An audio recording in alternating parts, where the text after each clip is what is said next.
Muhammadu khairul wara man jana mumbashira shauki lil khairul bashari al-yasimi iliyatohari al-mustafa min mundore atoiril mundore yazdadu shauki kullama ayanduraku baniya mama. أعوذ بالله من الشيطان الرجيم. بسم الله الرحمن الرحيم. اللهم صل على محمد وعلى آل محمد كما صليت على إبراهيم وعلى آل إبراهيم وبارك على محمد وعلى آل محمد كما باركت على إبراهيم وعلى آل إبراهيم في العالمين إنك حميد مجيد.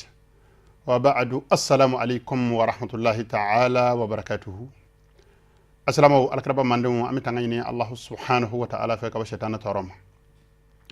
wala damin damina tofle amazame Allah subhanahu wa ta'ala la ka damina ni setgi masa to ko barka may nambaro la mi solike alkrabaka sallallahu alaihi wasallam ana bona sanmo ana jenyan zanmo Allah subhanahu wa ta'ala dalaka zanma labatul kama ibadallah ittaqullaha fima amar wantahu amma anhu naha wa zajar mu'minu Allah subhanahu wa ta'ala ka jong ambi folidi alislamet chama ana musomama an lale ko fa ola amba ladi ni anga lajeli kanye no de anga wala da belajeli nyeblay assalamu alaykum anga je anga sira Allah subhanahu wa ta'ala ni Allah subhanahu wa ta'ala ko anga minge ayto anga zeko ke o kelila wonta hu amma anhuna hawa jar Allah subhanahu wa ta'ala ko anga minto ayto anga zeko ke o tolila wa alamu annana bi idhnillahi subhanahu wa ta'ala assalamu ma fa ka don Allah subhanahu wa ta'ala ka je hukumu kono جلسنا في المرة الأولى في المرة 21 عن ذكرى أيوة الشيء مكان عن كلنان عن الزكينية سكي مكان كلناي وسيكون الكلام على التوحيد إن شاء الله تعالى إن الله سبحانه وتعالى جنني أي كما بناك على كلبانديا دكا نبي فما كتوحيد كما جرى به العهد ina fo anyi laydu ta aye aywa ka kon chogomina wal kawnihi afdal al ulum shar'iyya kadaga fana don mi wele ko tawhidu al-islamiyya sharia donu belajele la samandi do wa awwalahu donu belajele la folo do ne babe kala damene kala ka nga damene tawhidu de la alladhi la sabila ila al-ibadati dunahu ma tsaka Allah subhanahu wa ta'ala bato chogo nyumana ni ma tawhidu kala ka shidon ولذلك قال العلامة الأخضري ودلا الله سبحانه وتعالى كجترا الأخضر تيجي كتاب دمنا يا فواني أول ما يجب على المكلف تصحيح إيمانه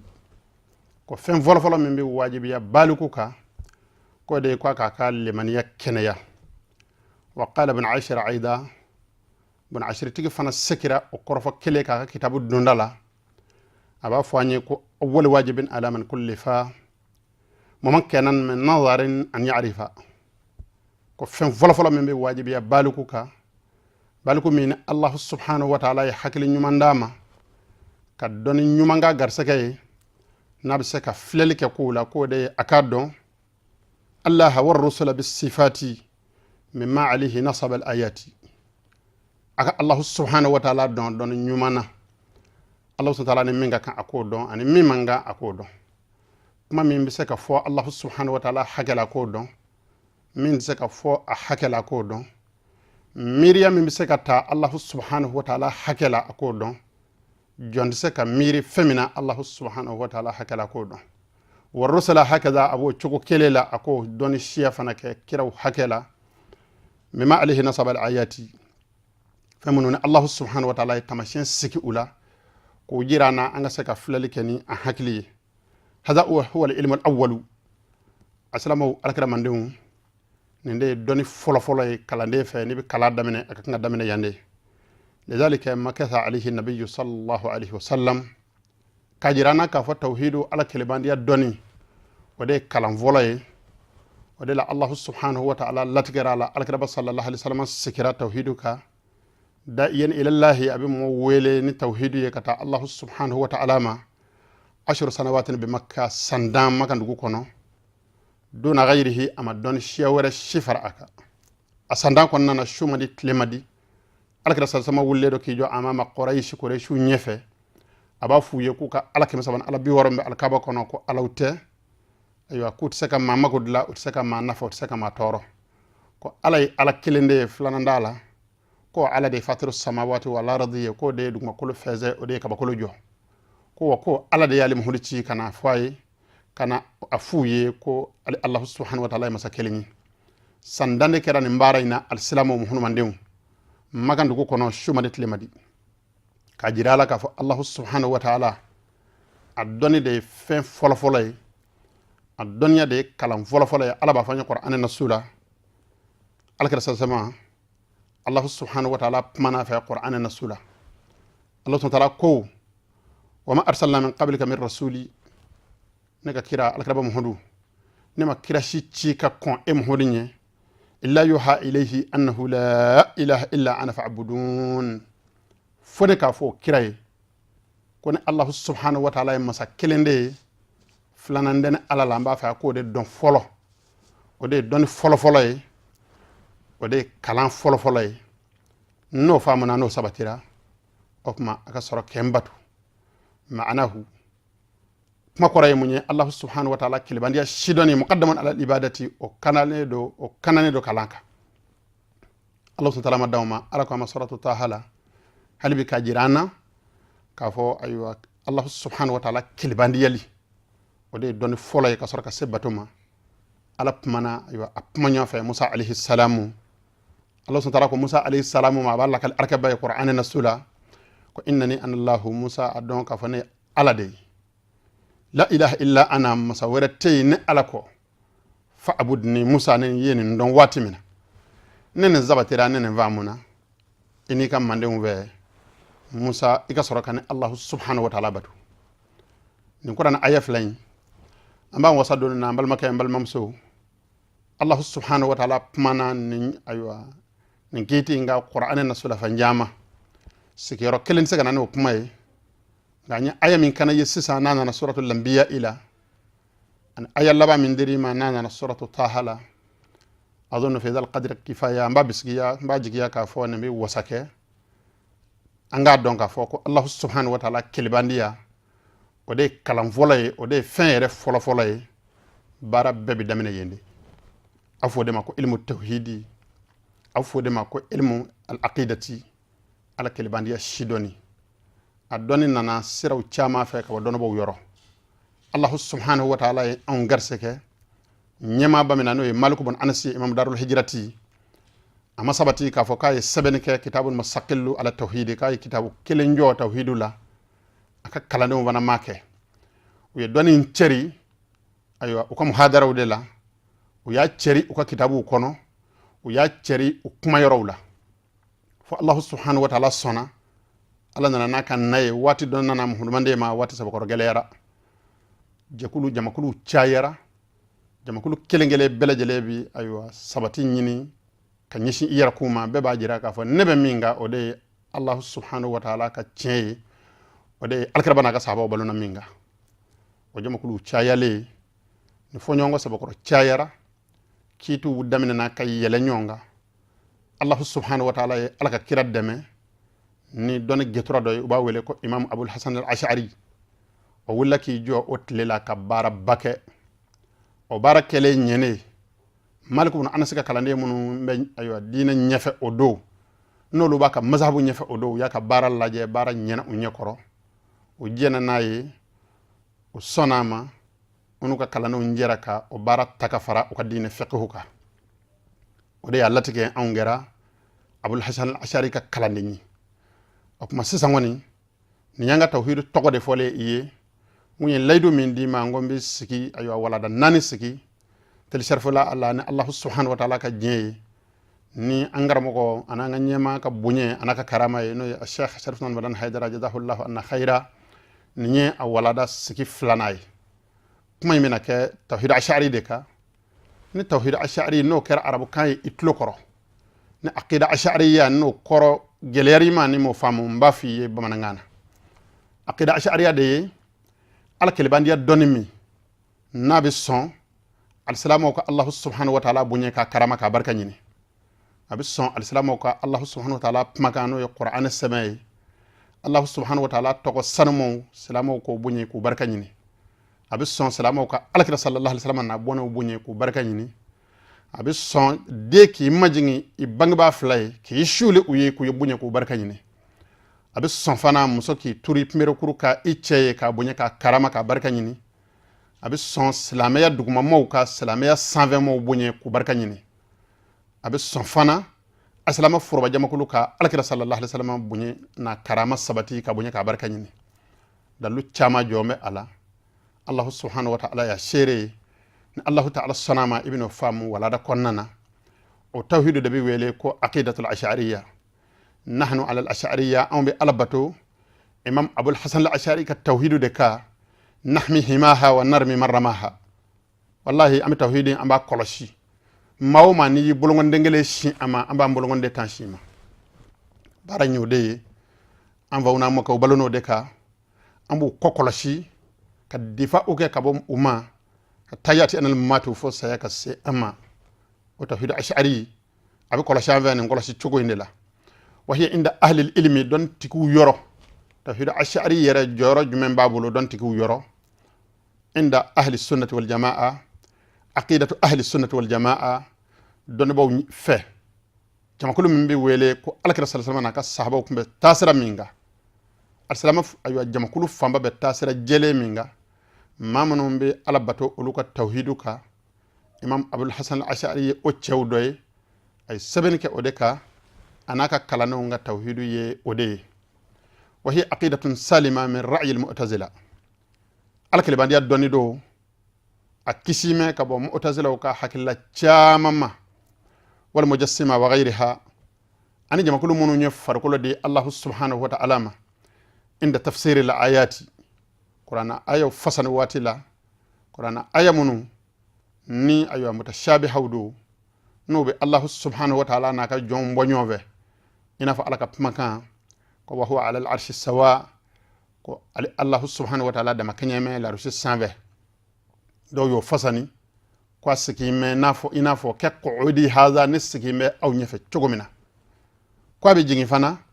nene bi jingi eskale fe bi jingi chogomina ko Allah subhanahu wa ta'ala bi jingi te alkira ka hadisa korola kuma mena ni dugutlala Allah subhanahu wa ta'ala bi jingi kana ayo sama dunya la ka bakolo folola mujassima don ba mununu ye farkolo de alama olu ya Allah subhanahu wa ta'ala ka ayo nin lahalaya nunu alkiraba dalana zanuma ka qur'an an-nasula ya fasan ni jogoyina abul hasan ash'ari khalafahum kathira anu foranyongo ka chaya aya jirula ko Allah subhanahu wa ta'ala tseka ke komi an adama de ko be sigi fenga atseka ke an adama de komi an adama de ko be parata ka jingi ka bo fenga okuma anu jara ku kwada nyona anu foranyongo kosabe ani jamakulu chama nyombla min at-tawaif al-mulhida jamakulu jengeno na munun tleni abenat lela jama kulu jengene munu nuka puma fotaw anuka barakataw nana qur'an nasubi fonyongo ka chaya an hadsa kenama nasubi fonyongo ka chaya wa hiya aqidatuna ni tawhidu inde anga tawhidu ye liman za'ama an la tawhida fi dinina qadhan fi fina maminu mbeka on lebu ka lagoshi ka fwanye kwangumo kuma kwango selikota ko shunkota jagane hiji kota furula abetande kwandi puma tawhidu la ko tawhidu tanga dinena balmaka itlo majo amina ben insha Allah ta'ala ibina don ko mba vauta nodo ibina don ko ndame matlana ibina don ko amuka ko tasra matlana amina nga tawhidu dima ajele amba yela may ko nabita na amina insha Allah ta'ala an tawhidu to ko tawhidu ash'ari ninde anga nyemay imam hawa wadu ilmiha tawhidu nyira nyema ana don yira sikiba senga al imam abul hasan al ash'ari rahimahullah ta'ala wa de alaka gituray abul hasan al ash'ari علي بن إسماعيل تقول يكون إمام علي أفتق يكون إسماعيل وينتهي نسبه إلى الصحابي الجليل أبو موسى الأشعري رضي الله عنه إمام أبو الحسن الأشعري على بقول السنة من دام بقول الله سبحانه وتعالى كسوين على هذه الجوم ما يبي على فوق بركة ده أكما تقول بقول كبار نيومانا بقول منا ما نيمو تقول على لا نتقول كرا لا تقول يربي كبوني سرني أوي abul hasan al-ash'ari ala ya bonya ka karama ka bo ala ka getura bokolo la ala ka satama ka sahaba mi nabi wele ko abu musa al-ash'ari ma donné tarikhi la ay jo robbake mamina ni fonyongo dona khilafa la ala ka satama ka sahaba wonu nyonje ajo robbu nyano la kosabe allah subhanahu wa ta'ala na kana sara kayra la allah subhanahu wa ta'ala ka jenga bo be ka bo anama abul hasan al-ash'ari abangina hijra sange mefla an sambi woro do ko ka bangina hijra sange mefla an sambi wolovla wa tufi rahimahullahu ta'ala alaka gatura afatura hijra sange me saba an samuga an nani be baghdad aywa iraki dugubala iraki faba kono baghdad fi dawlat al-abbasiyya akafatul kira abbasiyuna ka aywa tlekono nana wa umruhu 55 sana afatura ka shito sambi duru ani sanduru puma dola sambi woro ani sanduru assalamu ibadon ko belebele wiye bara de damine aywa o kad demsaniya shifinyala ibadon ko nunu nye shiude shimunu na bekera alakola ni fenwara kun varlaka shi ngundi se ka dina nyema ya soro foy kun se ka to aga soro na isagraka umrahu fi al-ilmi wa amalihi ayashi bedi don barama amidu ko ni assalamu kan deme anyeru ka balo ka anga fatu o ka ode ya njamuye ode ya ndame ode anga bolo shinyoray islamu yu bolo shin idame la yoromena jija ika soray assalamu ka duko ba ndeme wala ay ndame ni duko ye imam abul hasan al-ashari kan jid dogo may ngono ay diina nyema ya mine kada munga aka kitabu anaka sebenu kera nyema ye tawhidu donna allah subhanahu wa ta'ala aywa mangutu an allah subhanahu wa ta'ala zati jiralila aka jongna ibada kama tloke aka nyina mayala وكان من أهل الحديث هرسك جترو دوكندو أي دنيك حتى شيدونا ومالكية ما بوكو المام مالكي كتاسرا ما كندو يبعد دونكو عندما سونغافو كان بألبتو بلا مذهبي كسر مذهب تالا أدوندا ما كو يفلي إسونا و يفلي إما سون يفلي أمي دعوة كألا كهكلي نما دانيما إن ألا كرام بيت للا ويما دون سورة مم إشهادو ويلي فرا موكا دما يكا تكو تشاولا يكا تشاوكا دلوك بكوميني وبسيني الله سبحانه وتعالى وقيل انتقل الى الشافعيه دوكو كاكا نيما لبانا كو غانا كتا امام الشافعي كتاسرا لا وتلي بويه علماء اولا ودغالي دو علماء اويه وكاكه ناصر السنه على رسول الله كتاسرا دمبادو امام المتكلمين تمشدون باو ولو نيمادو زعيم المجددين على رسول الله كدينه مامنا نادامنا نكا نيامي ني بمچايرالا kurakural ba munum be wuli ku joka ala ka dine kurakura ka ala ka dine kurakura ka siki aywa asengoroka ka siki cien dakene ka fura ka je ka nogo wala olu nyema bawdodo muallafatuhu fi hadha al-ilmi kathiratun jidda aka gafed lalewun ndonina aka chan foka faka chan minha al-ibana an usul ad-diyana ay kitabu do dla ko togoda ko al-ibana an usul ad-diyana o kitabu yeniya yinyana ibadon مين لا أتجي باشيدون واللمع في الرد على أهل الزيغ والبدع أي كتاب ورد لك وفنا تقول اللمع على أهل في الرد على أهل الزيغ والبدع نفنا كتاب السنماني من بما جننو أن بداية مو من بو نيوني كو تو تجمع كو تون بلا ونيه كتا تشنسرما وكان من المعتزلة أيركم أيوة معتزلة تاسرة ديك فولو الذين اعتزلوا مدرسة الحسن البصري جمع كل منو دون با جمع كل منو ني الحسن البصري كمدرسة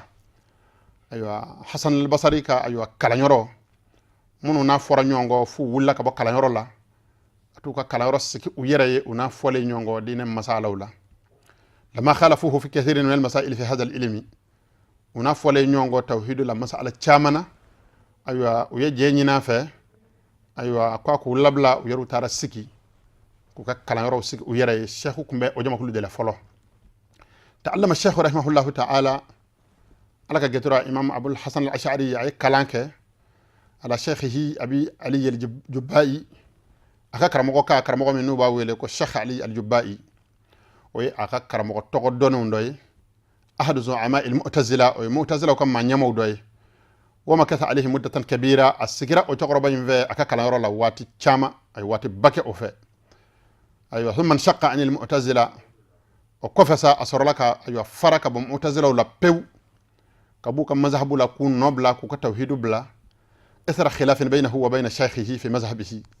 ani karamɔgɔ fɔlen ɲɔgɔn masala dɔw la sigi cogo kama waati tɛ se ka na n'a ye insha allahu ta'ala don nataw la an bɛna ayiwa alisilamu ɲɛnajɛ ni a barow ye لأن المعتزلة مع علمهم الغزيري كذاك معتزلة ونو كدوني با معتزلة وكوني جمع كل يدوني كمبولا كوسبة أنا كرامكو الله سبحانه وتعالى كجتورا محمد المصطفى شيخنا واجي أبي دلك أبي توكا معتزلة وكا كموفو أكا أيوة سكولا إبا فامو كوابا نمبارين أبا شيدون فوكا فابا شيدون أكو أما كو معتزلة وكدوني كنيو لابو دوني تشايا ani doni bonye oma to tawhidu ka nyami uma tawhidu nyami ne uma alaka getora imam abul hasan ash'ari aywa awulla ki jo anu fora nyongo masala wala anu jara ku kwada nyongo ala mu'tazila wada'u ala ba'd al masail al aqliya mu'tazila ka tawhidu la wiya hakili sabako rabbara hakili masala do bey ويولو بلا في عقيدتهم خالفوا فيها النص عند العلماء الراسخين uye hakili ka aywa famu fedo taka bla uka tawhidu la o fenu nun labana ka qur'an nasu soso o fenu nun labana ka alkara sasama ka hadisa soso doni sabatileti ku yoro nete ete munu bashidon ni maka nga minu la ka lakali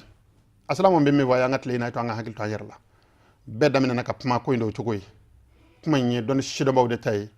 anga jeni o ye ka to dono baw ko ka dono baw ka gafo kala ka shido de nyine me envers anga ke muqalliduna wiye katu don bawla ku ka pmal lagali ka da u ka da yoro la dusu shikanato ami pan don baw ka famu kuna o de nanani finde ni nye o de nanani nyami nye alaka hakili mandi amma minha mas'alatul jawharul fardi mas'ala dobe aywa mu'tazila ka tawhidula ko jawharul fardu anu foranyongo o mas'ala la khalafahum fi dhalika anu foranyongo la kosabe wa kharaja hina idhan wa aqama mazhaban wasita asorlaka bo u cela pew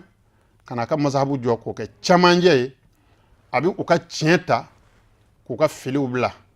yajma'u bayna manhaj al-mu'tazila al-aqilani wal fikr as-sunni abi mu'tazila ka aywa hakli bara yoro munu na bena sababa ma abota abi labaka aywa sunna mo ka aywa tafsiru laje kuka kitabu laje aywa harsa kitabu ne qur'ana tafsiru la an fiqhu kitabu la kadalu jeleta uka pmakauna ko fara mu'tazila ka hakili aywa baraleka ayo de jo ko ke aka tawhidu ye al mu'tamati ala riwayati wal hadithi aka tawhidu min nasikime aywa riwayaka asikime hatta kenama nasuka wa min hal qawlu aida uka pma doye aywa anuka fongo nyanya aywa sababu doye fana innal insana huwa khaliqun af'alahu mu'tazila ko adama de yere de baka barada ko Allah subhanahu wa ta'ala te bara shidda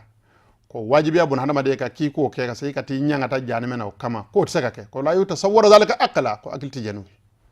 ko ira de bi ka bara inda ibi sai ka waliya ni ngera mu'tazila ko famu ya anu fora nyongonna ko Allah subhanahu wa ta'ala bi aywa dalika bun adama de la aywa bun adama de baka barada ko be qudratin yuhdithu Allahu fihi ko ala de bi fanga do di bona adama de fanga do da ko bla bona adama de la ko fangay ko bi ke bona adama de yere ka khiyaru la ka yere sako yala ko bi bara o ken o de opma no kera alam se ka a fese o bara no ngama barsabu ko bi baraka watamna kana fi khiyar nafsihi ko ba yere bulo ala se ngundo la ngera mo tazalo ka famuye balma ke balma muso iba don ye pma kuray etlo la anga aywa doni chemunu ala ka walu gotra mun nanani aywa dine enveya uka famunen de kelini mu'tazila fa adama de horon ayira kuna min gada ya aboke aka barawla al insanu yatahammalu mas'uliyata nafsihi fi af'alihi abayira kunka aywa yira sakoyala aka barawla shaykh abul hasan al-ash'ari khalafahum rahimahullahu ta'ala fi hadhihi al-masail ayu fon nu foranyo ngone masala nuna aywa fawuli laki jo kasoroka ka siraj aywa furan aywa uka famu an sunna che uka famu ni nyonje ay qaida bilebele badota sunna mu fe o qaida mu ko la khaliqa wala fa'ila illa Allah ko mu'tazila wa nemason wandison dali masa shiti ha aywa barakaba shiti fona kadane Allah subhanahu wa ta'ala ala de ba dawa Allah subhanahu wa ta'ala de bi yamaru ke kwaka ke walamma amarahu Allah subhanahu wa ta'ala mamna ni setki masay ayamaruya bidhalika al-amal al-hasan no bara nyumanye wa ablahu alihi bala an hasana aya jarabi bara ina jarabi mi na chenyana barsabu ayi kwada karamo do kwala munu na yere kalanke ubulu nganu farla nyona ni bunye ni karamaye amu dogoya ngaye chen sora uka qama wa nadala kubar al-mu'tazila wa ghayriha mu'tazila ma nyamo ayi kwada ukwala jama kulu wera munu mbey ni pmajenge bi bo udala atama na bitama kata duka fuka madarisu kono ka kwada ukwala aywa saraka wuliki jo aywa ni chen Allah subhanahu wa ta'ala ya deme aywa a'anahu Allah wa azharahu alaihim ala ya deme ka jeya ka yakwa ka korta uka bil adillati al-qati'a al-muwafiqa lil kitabi wa sunnah ni dalu jelu ni dalu munu nabi aywa qur'an bi sama alakra satama ka sunna da kene bi sama hatta raja'a man raja'a fuma sakira ma min zakira ko akara mogola wa taraka ala zayghihi man tarak ma tura aka filika mami aywa tura to roba wulaki jode kofe abi manaka tawhid yo muhadara wala ala ru'us an-nas mawkungoloka wa yubayyinu ra'yahu wa fahmahu al-hasana fi at-tawhid min as-saqimi aywa abilla banka ka famu nyuma bangi ala kele bandia donina ka bof aywa mu'tazila ka famu cejugula wa asbaha hijaban hina idhan bayna ahli al-huda wa ahli az-zayg min al-muslimin o yorola allabana kaka hijabu ye kaka sutura birifini ye kaka aywa tanga kokoye kana jamakulu ni nyonje ani filibaniya jamakulu thumma bana madhhabahu al-wasati asarra kaka tasira chamanja inde jo wala sa ala nazariyatihi salima akan nyana filali kishileka wasannafa fi dhalika al-kutuba wa dawwana fihi ad-dawawina asarra ka aywa gafu wala fi ula kasaraka aywa sebenu ke ula nga taraka tauhidin do o gafu kono ama togodala خوفا من الله سبحانه وتعالى من التزكية السرنا على نيا أكننا يركون فو أكننا يرجع مولا كواي السنة ماي أكننا يرجع مولا كواي الله سبحانه وتعالى كوليه أتارك كوين دون شكوينا أكما الله سبحانه وتعالى السنة أيوة دون بامون با كوفة وليه بارات الله سي أكوفة إن شاء الله تعالى سكورة لامبل مكان بل ممسو سيأتيك أيوة الباقي كوين دوبين إما بيانا شافيا أجيالي الله تعالى سنة مبين عدو أنغو توحيدي ميني aywa nyine ngali munum bey masala munum bey ni fonyo doni ngeme olula aywa no farame tawhid ko kumaka amina dalujjo iye akile ngelela insha Allah ta'ala dugo be sunafa ta nafa al-salama ka nga aywa qur'an nasi sabe amanga sabe al-salama ka nga salama nya barka nyina amanga barka nyini insha Allah ta'ala alaka getura marhum de bawage ay gafe dilanna ambo fara ala sature ka tawhiduka ka jele dima insha Allah ta'ala be kitege kono ko mi jamangise ibina cien don ka bonga lola ibn Allah subhanahu wa ta'ala yeni disukunye ibn alabato insha Allah ta'ala ala ilmin hasani don nyumanga ami ala deli Allah subhanahu wa ta'ala ko noya ana balma al-islam bela jelema ala kana vo abaraji ko ala ko kaka ala yakama ala ko ka rabbana bonawna ka saba sanma ngama barakallahu li wa lakum fil qur'an al-azim wa fi hadith nabiyhi al-karim innahu huwa as-sami'ul alim subhana rabbika rabbil izzati amma yasifun wa salamun ala al-mursalin walhamdulillahi rabbil alamin محمد خير الورى من جاءنا مباشرا شوقي للخير لبشر الياسمي لليطهر المصطفى من منظر الطاهر المنظر يزداد شوقي كلما أيان دراكو بنيا ماما